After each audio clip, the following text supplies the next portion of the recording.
That's how I try and live my life. You do good things and good things happen to you. You do bad things and it'll come back to haunt you.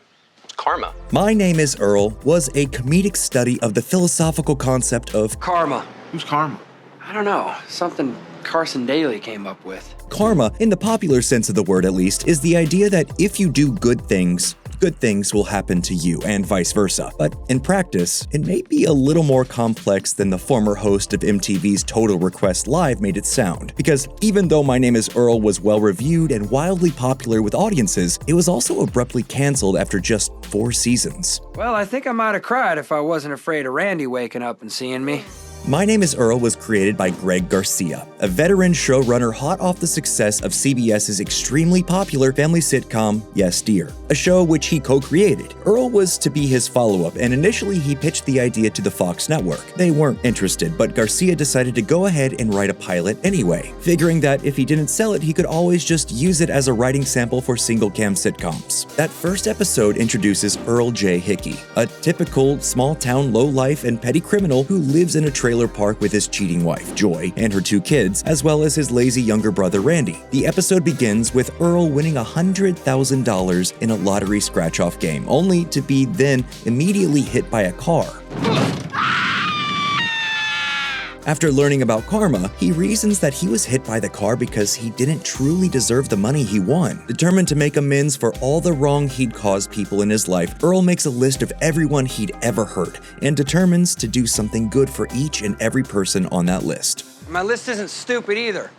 My roadmap to a better life. According to Garcia, the inspiration for the show was 3 different sources. The first was his own fondness for stories about people having an awakening to start things new later in life. The second was his general interest in karma, and the third was his love for the trailer park world and some of the real-life characters he had met in trailer parks during his high school years. My Name is Earl was primarily created to work in the comedic style in which Garcia felt most confident writing. For example, he had cited Family Guy, a show he previously served as consulting producer on for 1 season, as the inspiration for the Earl pilot's relatively frequent cutaway gags.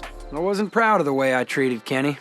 You're out! Another clear influence was the 1987 Coen Brothers comedy Raising Arizona, which starred Nicolas Cage. The sitcom's stylistic resemblance to the opening sequence of the film, including its pacing, main character, and use of voiceover, is fairly obvious. These were the happy days. The salad days, as they say.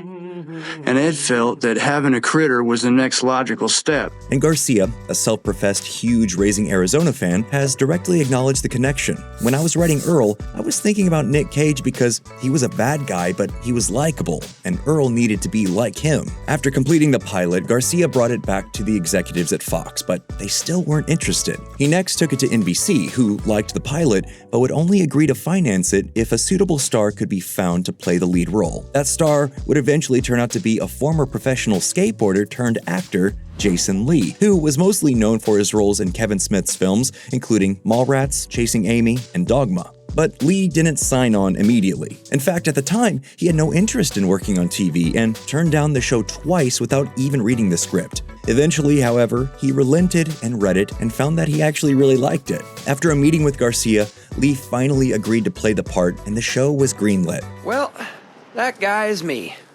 My name is Earl. My Name is Earl debuted on NBC in 2005, which was the same year The Office debuted. We mention that because while The Office is well remembered, Earl has now been mostly forgotten, despite being way more popular at the time. Earl's pilot drew 14.9 million viewers, an achievement The Office only matched 1 single time in its entire run, and that was an episode which aired directly after the Super Bowl. When it came to the audience size, Earl also trounced the seemingly popular 30 Rock, which debuted the following season. In fact, at that point, Earl was averaging 10.9 million viewers an episode, a figure 30 Rock was never able to match even once in its entire 138-episode run. By its 4th season, Earl was cooling off a bit and was down to just 6 million viewers per episode. That sounds bad until you realize it's still more viewers than Parks and Recreation garnered for most of the episodes in its entire 126-episode run. In other words, Earl was arguably the single most popular sitcom of its era, which is what makes What Happened Next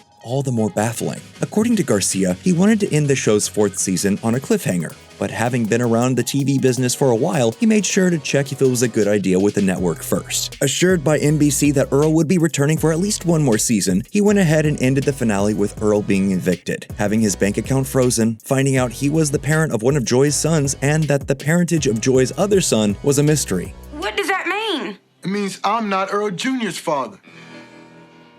The episode then ended with the words, "To be continued," prominently displayed on the screen, but, as Earl fans know too well, that continuation never came. Turns out, despite NBC's promise to Garcia, the network got into a little tiff over money with the studio that produced the show. In a nutshell, NBC made an offer for a 5th season, which the studio initially rejected. They eventually changed their minds, but by then the network had moved on. According to Lee, the news was devastating. In his own words, one day Garcia just showed up on set and said, Hey, I have bad news, guys. It looks like we're getting canceled. Wow. So, clean out your lockers kind of vibe, and we're out of here. My Name Is Earl did live on in syndicated reruns for a brief time, but Lee has gone on record saying it wasn't nearly as successful in its second run, especially as compared to sitcoms like Seinfeld or Friends, so it eventually just disappeared. Garcia, for his part, tried to provide the show's faithful fans with a little closure via a slew of references on his subsequent sitcom, Raising Hope. The pilot of that series, for example, features a newscast which teases that the small-time crook with a long list of wrongs he was making amends for has finally finished,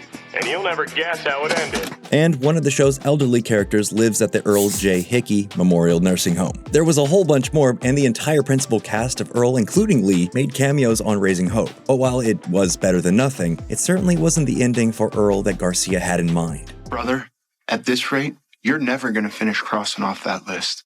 And we're not the only ones who are going to be disappointed. A lot of people will be disappointed. So, what did he have in mind? Well, based on comments by Garcia, the final episode would feature a stranger coming to Earl's door to make amends to Earl for something on his own list of bad deeds. This would lead Earl to learn he had set off a moral chain reaction, influencing untold numbers of others to start doing good in the world. According to Garcia, Earl realizes that he's finally put more good into the world than bad, so at that point, he was going to tear up his list and go live his life, walk into the sunset a free man with good karma. It also would have revealed that the father of Joy's other son was a celebrity. According to Garcia, the father was going to be someone famous like Dave Chappelle or Lil Jon, someone that came to town on tour and Joy slept with. Since, however, the show was canceled, the writers never settled on a final choice. Which one is from NBC?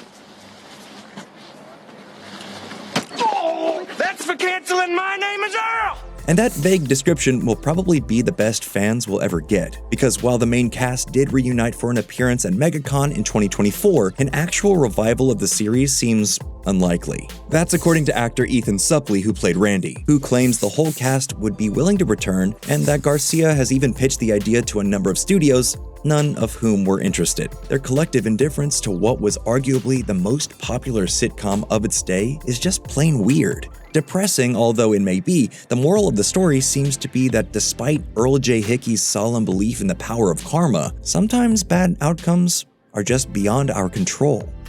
So, what do you think? Were you a fan of My Name Is Earl? And if so, would you still like to see it get a proper ending? Let us know down in the comments below, and if you enjoyed this video, you'll definitely find others you like if you check out the rest of the channel. As always, thank you for subscribing to Nerdstalgic.